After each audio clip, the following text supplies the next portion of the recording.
Elijo el modelo del 2013 porque, bueno, pues es uno de los pocos ejercicios que hay en los que entra algo de resolución de problemas de electrostática aplicando un teorema de Gauss. Dice el enunciado así: una esfera maciza no conductora de radio R igual a 20 centímetros está cargada 20 centímetros, está cargada uniformemente con una carga de 1 por 10 elevado a menos 6 coulombs. Me dice que la carga es 1 por 10 elevado a menos 6 coulombs. Bueno, y me preguntan, dice, utiliza el teorema de Gauss para calcular el campo eléctrico en el punto R igual a 2R. Me piden el campo eléctrico en 2R, donde R es igual a 2R, en el problema lo ponen así, y determine el potencial eléctrico en dicha posición. Pues el E y el V también en 2R, cuando R es igual a 2R. R igual la distancia, igual a 2 veces el radio de la esfera.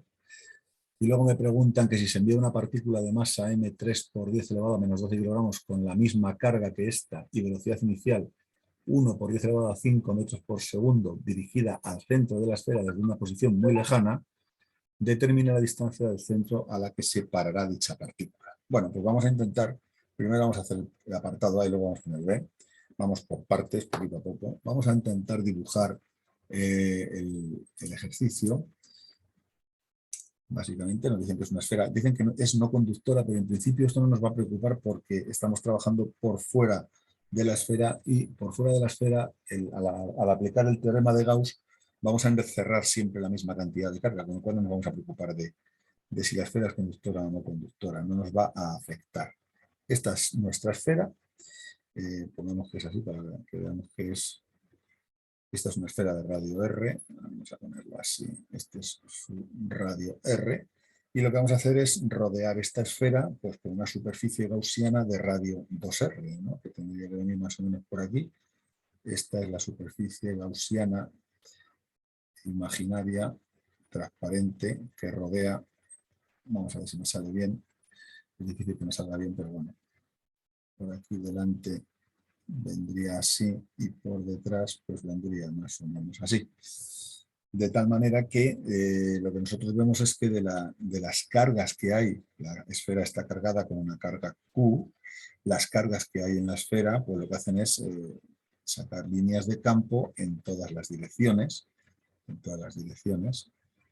por ejemplo así, así, de tal manera que si yo pinto el vector diferencial de superficie, ya para tenerlo todo pintado, el vector diferencial de superficie es un vector perpendicular a la superficie y como vemos, en todo momento el vector diferencial de superficie, el vector superficie en cada puntito de la superficie es paralelo al campo. Estos dos, este sería el diferencial de superficie. Aquí tendríamos el diferencial de superficie así. Y arriba lo tendríamos también paralelo al campo. Es decir, estas son las líneas de campo y estas las de superficie que vemos que son paralelas en todo momento al campo. Bueno, pues yo lo que tengo que hacer es aplicar el teorema de Gauss. ¿Y qué dice el teorema de Gauss? El teorema de Gauss dice que el flujo a través de una superficie cerrada es igual a la carga encerrada por dicha superficie dividido por la permitividad dieléctrica del medio en el que nos encontremos. Como nos encontramos en el vacío, pues partido por la permitividad dieléctrica del vacío. Entonces, yo calculo el flujo se calcula como el producto, la integral de superficie del producto de E por diferencial de S a lo largo de toda la superficie. ¿Y yo qué puedo decir? Y esto igual a la carga encerrada partido por epsilon sub 0. ¿Qué es lo que yo puedo decir? Pues en primer lugar que como E es paralelo a diferencial de S, los dos vectores son paralelos, pues el producto de E por diferencial de S será E por diferencial de S módulo de E por módulo de diferencial de S por el coseno del ángulo que forman, que es 0, con lo cual esta primera integral se me queda en E por diferencial de S ya sin vectores, por el coseno de 0 que vale 1, igual a la carga encerrada partido por epsilon sub 0. Una segunda consideración que voy a hacer es la siguiente. Donde estamos calculando el campo, como en la superficie gaussiana, en esta superficie, como toda la superficie está a la misma distancia de la de la esfera cargada, lo que vamos a hacer es considerar que el campo es constante en esa zona. Por lo tanto, lo puedo sacar de la integral y me quedaría que E por la integral de diferencial de superficie es la carga encerrada, que ya voy a sustituir por Q mayúscula, partido por epsilon sub 0. La integral de diferencial de superficie es la superficie, por lo tanto me queda que E por la superficie gaussiana, que es 4pi r al cuadrado, es igual a la carga encerrada, que es Q partido por epsilon sub 0. De tal manera que entonces tengo ya una expresión para el campo, que sería Q partido por 4pi, coloco primero el epsilon sub 0 y luego la r al cuadrado. Es decir, el campo fuera de la carga, fuera de la partícula cargada, varía de la misma forma que el campo creado por una partícula puntual. Bien, entonces el campo en 2R, que es lo que me piden, es algo tan básico como sustituir 2R, ¿no? El campo en R igual a 2R sería Q partido por 4pi epsilon sub 0 y 2R al cuadrado. Sustituyendo los valores que tengo, en principio no tengo epsilon sub 0, pero tengo K, y como sé que K es igual a 1 partido por 4pi epsilon sub 0, pues escribo esta expresión como K por Q partido por 4R mayúscula cuadrada. Es decir, 9 por 10 elevado a 9 por la carga que es 1 por 10 elevado a menos 6 y dividido por 4 y por el radio que son 20 centímetros, es decir, por 0,2 al cuadrado. Bueno, pues esto es un número que no nos dice más, que es 56.250 newtons por coulomb. No es un vector porque lo que estoy calculando es el valor del campo en todos y cada uno de los puntos de la superficie. Es decir, para darle el carácter vectorial lo tendría que multiplicar por un vector unitario radial U sub R. En este caso, no. Bien, ya tenemos la expresión del campo, que es lo importante, que es lo que hemos obtenido en este caso, y no nos tenemos que preocupar más de este primer apartado. Lo que nos preguntan ahora es el valor del potencial. ¿Cómo calculamos el potencial? Bueno, pues muy sencillo. Voy a dejar aquí el valor del campo. El campo que he obtenido era Q partido por 4pi epsilon sub 0 r cuadrado. Esta es mi expresión del campo. Y entonces lo que hago ahora es lo siguiente. Borro para tener espacio y digo cuál es la relación que existe entre el potencial y el campo. Pues el potencial, esta expresión es muy importante porque además es muy fácil de utilizar. Yo lo que tengo que decir es que el campo es igual a menos la derivada del potencial en función de la distancia. De tal manera que yo puedo expresar la derivada de potencial como menos E por diferencial de R.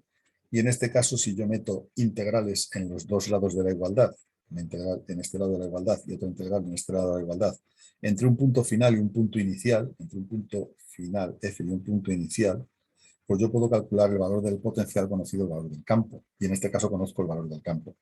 Bien, ¿qué es lo que me piden? El valor del potencial en el mismo punto, en el punto 2R.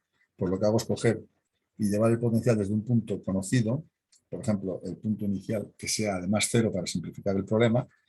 Por lo tanto, lo que hago es la integral entre 2R, que es lo que a mí me interesa, y el infinito, punto final, bueno, en realidad sería al revés, el punto final entre infinito y 2R de diferencial de V sería igual a menos la integral, y aquí hago lo mismo, me lo llevo a 2R desde el infinito de por diferencial de R. De tal manera que ya me quedaría que el potencial en 2R, menos el potencial en infinito sería igual a menos esta integral. Menos esta integral 2R de E, que ya lo conozco, Q partido por 4pi epsilon sub 0 R cuadrado y por diferencial de R. Y como el potencial en el infinito lo hemos elegido así porque vale 0, pues me queda esta expresión que lo único que tengo que hacer es integrarla. Es decir, V en el punto 2R es igual, saco de la integral todo lo que es constante, es igual a menos Q partido por 4pi epsilon sub 0 por la integral entre 2R e infinito de diferencial de R partido por R cuadrado. Sabemos que la integral de 1 partido por R cuadrado es menos 1 partido por R, por lo tanto me queda Por lo tanto, me queda que el potencial en 2R sería igual a menos Q partido por 4pi epsilon sub 0 y por 1 por menos 1 partido por R entre 2R, entre 2R e infinito. Por un lado tengo aquí la expresión del potencial en función de la distancia. Es decir, en potencial en función de la distancia, V en función de R va a ser menos por menos más Q partido por 4 pi epsilon sub 0R, que muchos autores dicen que se puede utilizar directamente porque sabemos que el potencial es como el creado por una carga puntual. Bien, sí, es Q por 4 Q partido por 4 pi epsilon sub 0R. Lo ideal sería hacerlo así, que es lo más académico, digamos. ¿Y qué me da esto? Pues esto me da menos Q partido por 4 pi epsilon sub 0 y multiplicado por menos 1 partido por 2R menos 1 partido por infinito. Esto se me hace 0 y me queda menos por menos más, el potencial en 2R es igual a Q partido por 4 pi epsilon sub 0 y 2R. De la manera que ponemos 2R. Que bueno, hacemos como en el caso anterior, sustituimos los valores utilizando la K en vez de como 1 partido por 4 pi epsilon sub 0 y el valor final que sale es 22.500 voltios. Simple y llanamente. Bueno, pues con esto nos vamos al apartado B, que voy a releer porque dice que ahora enviamos una partícula, voy a ir borrando esto, que ya tenemos nuestros dos valores, si los necesitáramos, bueno, pues podéis dar para atrás en el vídeo y veis cuánto valen los valores o lo apuntáis en el papel. Vamos a hacer el apartado B. En el apartado B lo que me dicen es que lanzamos desde el infinito, una partícula cargada,